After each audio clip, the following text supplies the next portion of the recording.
할렐루야, 반갑습니다. 오늘도 여전히 우리에게 은혜 베푸시는 그 주님을 높여드리고 찬양하면서 바이블 스토리 산책 방송 베드로 전서 3장 가도록 하겠습니다. 3장에 오시면 신앙인들이 삶 속에서 어떻게 그 신앙의 사람답게 또 그리스도의 자녀답게 살아갈 것인가 라는 질문을 우리에게 던지고 있습니다. 3장 1절에 가시면 아내들아 그렇게 나오죠. 그러면 또 남편들아 그래야 되겠죠. 7절에 보니까 남편들아 이렇게 나와요. 고린도전서 7장에도 혼인관계에 대해서 또 그 혼인관계 중에서도 구원받지 못한 아직 하나님의 은혜 안에 들어오지 못한 배우자에 대해서 얘기를 합니다. 고린도전서 7장의 내용이랑 오늘 베드로전서 3장 1절부터 7절까지의 내용은 아주 유사합니다. 비슷해요. 이렇게 말을 해요. 3장 1절에 가시면 남편에게 순종하라. 이는 혹 말씀을 순종하지 않는 자라도 말로 말미암지 않고 그 아내의 행실로 말미암아 구원을 받게 하려 함이니. 그렇게 되어 있고요. 7절에도 가시면 남편들아 이와 같이 지식을 따라 너희 아내와 동거하고 그를 더 연약한 그릇이요 또 생명의 은혜를 함께 이어받은 자로 알아 귀히 여기라. 이는 너희 기도가 막히지 아니하게 하려 함이라. 그렇게 말을 해요. 자, 그러니까 고린도전서 7장에서 나오는 내용에서도 아내들이 남편을 구원할지 어찌하느냐, 또 남편에게도 너희가 아내를 구원할지 어떻게 아느냐. 그러니까 부부의 관계는 하나님이 허락하신 특별한 관계예요. 가장 원초적인 관계이면서도 가장 영적인 관계가 바로 이 부부의 관계라.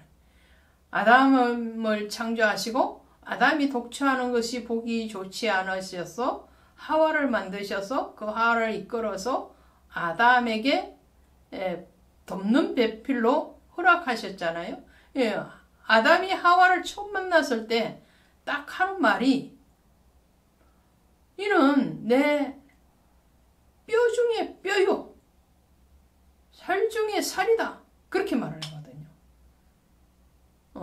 아주 깊은 관계, 그게 부부의 관계인데 그 부부의 관계는 육적인 관계를 통해서 영적인 관계를 맺어가는 거예요.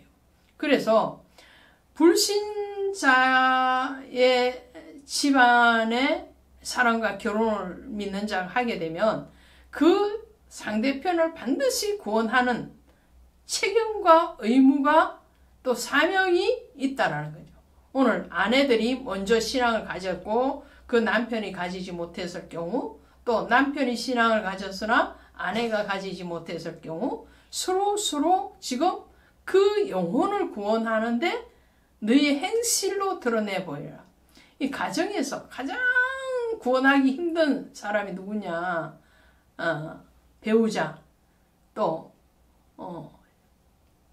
시부모나 아니면 처갓집 부모나 이런 가정에 있습니다. 가정에.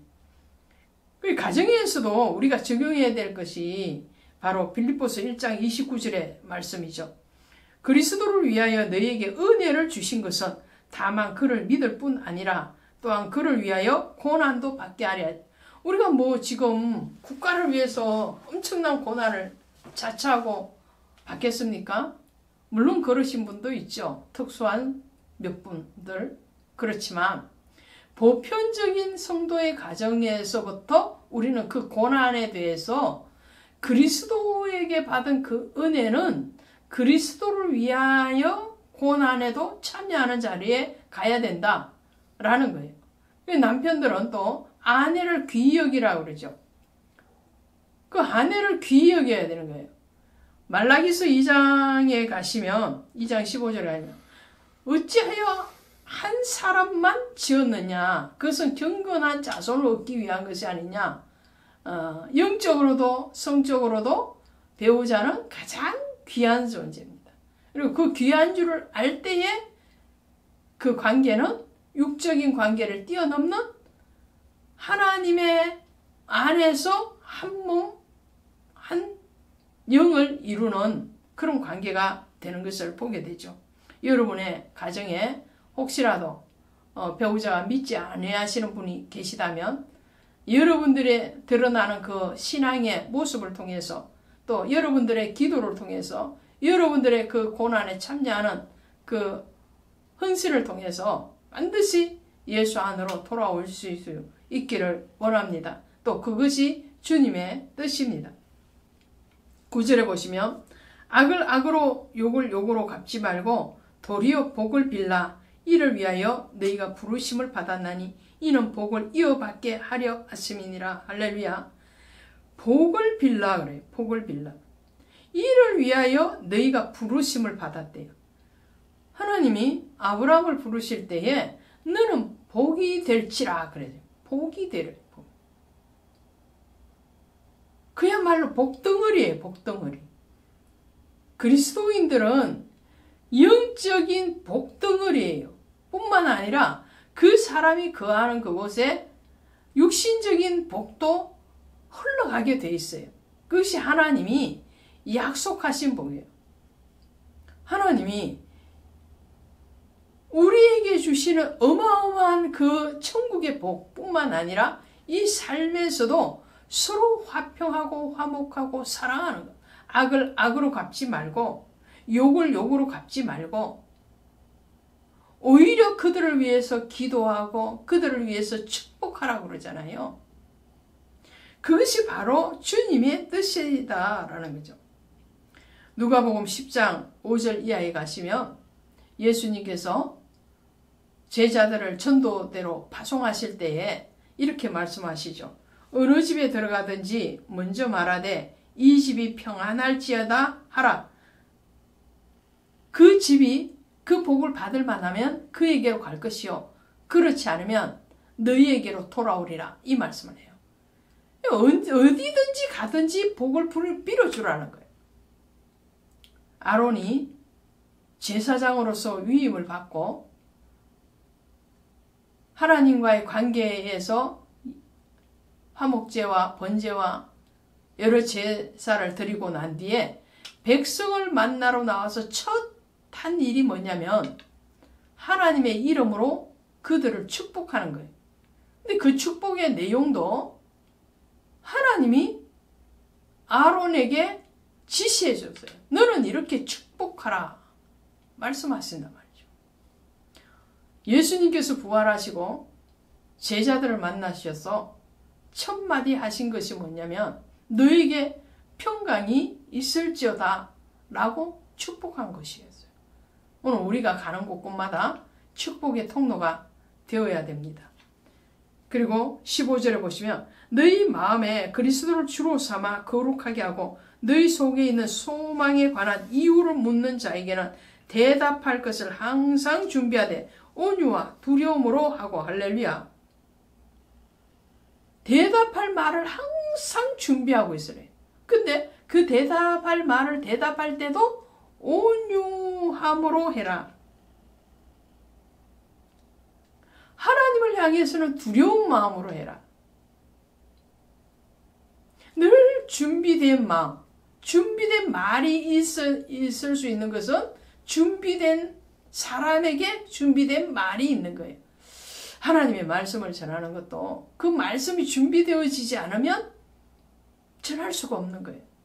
어떤 사람이 천국에 대해서, 예수에 대해서, 구원에 대해서 궁금해서 질문을 하는데 그 질문에 대해서 대답할 말이 있으려면 거기에 대해서 오늘 우리가 먼저 준비하고 있어야 되는 거죠. 그 준비, 항상 준비하고 있으라. 할렐루야. 깨어있으라 이런 말이죠. 영적으로 깨어있으라. 또 그 말을 할 때는 늘 소금으로 고르게 함같이 하라 그러죠. 너희 말을 항상 은혜 가운데 소금으로 고르게 함같이 하라. 그리하여면 각 사람에게 마땅히 대답할 것을 알리라. 그리스도의 마음으로 하는 온유한 마음. 그리스도께서 우리를 사랑하신 그 먼저 사랑의 그 마음을 가지고 하라는 거예요.